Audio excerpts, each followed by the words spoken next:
Hey, what's up? Welcome to today's episode. Today, we're going to talk about a little bit of maybe an ethical or moral debate in the online marketing world. And it ties closely to performance marketing and specifically a place where I've earned a fair bit of my living over the last 5 years, which is paid lead gen, selling leads. And I want to put this out here as a discussion because it's been something that I've been thinking about. And it's the alignment between us, the media buyers and the lead generators, and the businesses, buyers, and people who take those leads on this side. And then on this other bit is the consumer, who we kind of leave out of this discussion a lot, but I think they're very important to be in this discussion. So let's try and keep this brief because I don't want to ramble too much. But if you're not familiar with paid lead gen or pay per lead, performance lead gen, it's basically marketers that maybe spend their own money or their clients' money and they earn based on getting a lead for a lower cost and making the margin. So if you're spending your own money, then you're trying to get leads low and sell them higher to a client. If you're spending the client's money on performance, then the client usually sets a cost per lead level, maybe say $50, let's say for a lead. You run their budget and your goal is to get it under $50 and you make that difference. So you're incentivized to get low cost leads for the client. And the talk has been that this makes sense. This is how to do better. This is how to grow your business. But I have always felt a misalignment about this model.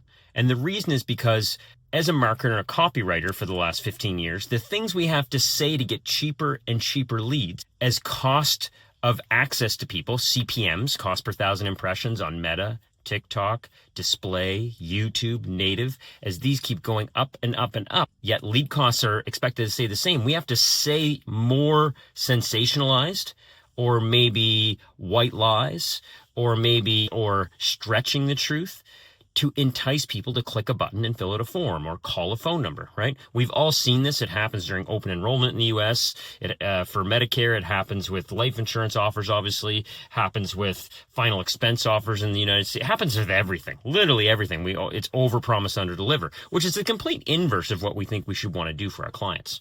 And then on the other side, the person who's actually giving you the money for the leads, what they actually want is a predictable cost per sale or cost per policy or cost per acquisition. So in the life insurance space, clients are looking for, I want to pay $400 per policy, right?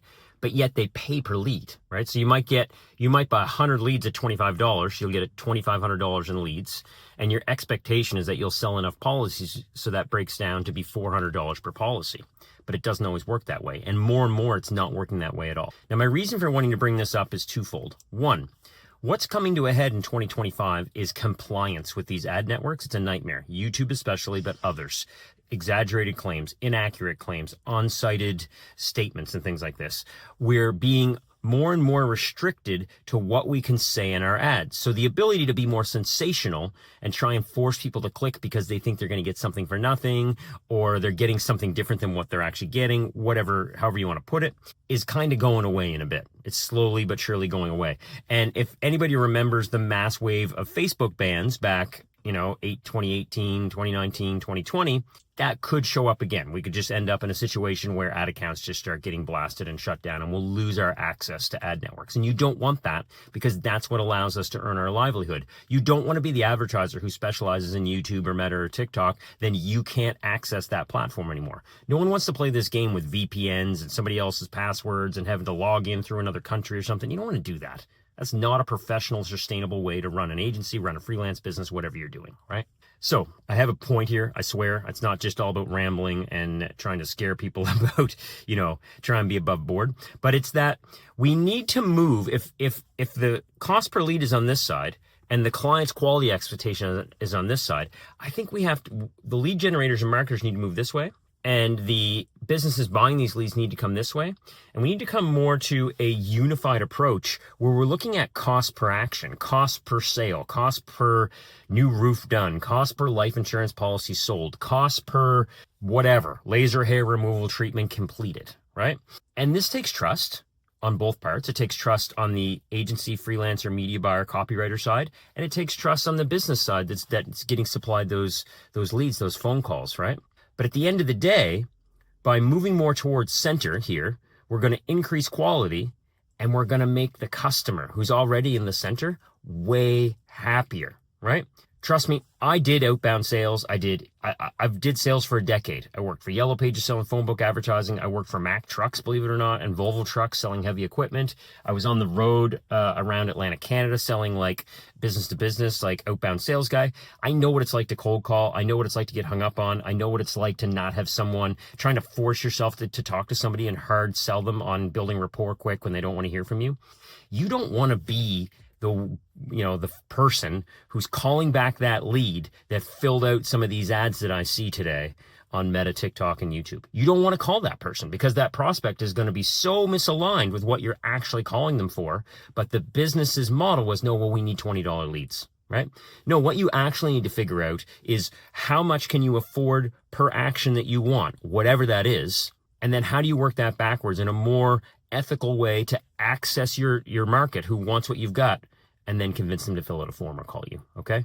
Now there's all kinds of ways to tackle this. In a previous life, what I did was we ran basically a blitz of like informational ads across Meta, and then retargeted those people with our call to action. Now we did that as the business that I was part of. That this wasn't like on a lead gen basis. There's lots of ways to think about this. I'm going to evolve this thought process as we go because I'm beginning to work with some of our done for you clients in a different capacity, not specifically having to get leads at a certain cost, but trying to tie it into the quality that we produce so that our upside is still big if we do our job well, which ties into another thing.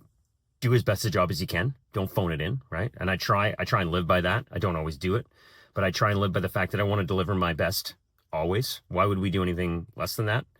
Because that's what I want my kids to do. That's what I expect someone else to do. I think it's a pretty good rule.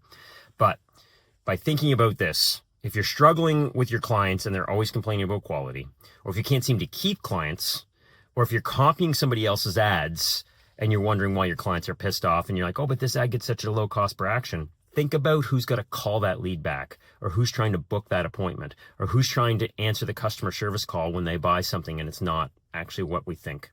And we'll find that lowest cost per action, lowest cost per result is not always the answer, right? There's a saying that Dan Kennedy used to have was, they who can spend the most to acquire the lead wins. And what he meant by that was the back end of the business would be such that you can increase your LTV, your lifetime value of the customer, that you can go negative on the front end. I think as lead generators and digital marketers, something to keep in mind. I'm not saying we should go negative on the front end, but maybe we need to stop thinking so close to like, just get people to call, just get people to submit no matter what, and move more towards where the business is at and say, hey, I'm willing to take on a little bit of the risk. Are you willing to take on a little bit of the risk? Yeah. Okay. Well, let's come to the middle here. And maybe your upside's not going to be as big anymore. Maybe you can't make $50,000 from one account anymore, selling them 20,000 leads a month. Maybe you can make $35,000 with ads that last a lot longer, feeling better about what you're doing. The client's happier, so they're way more sticky, and your life gets a little bit easier.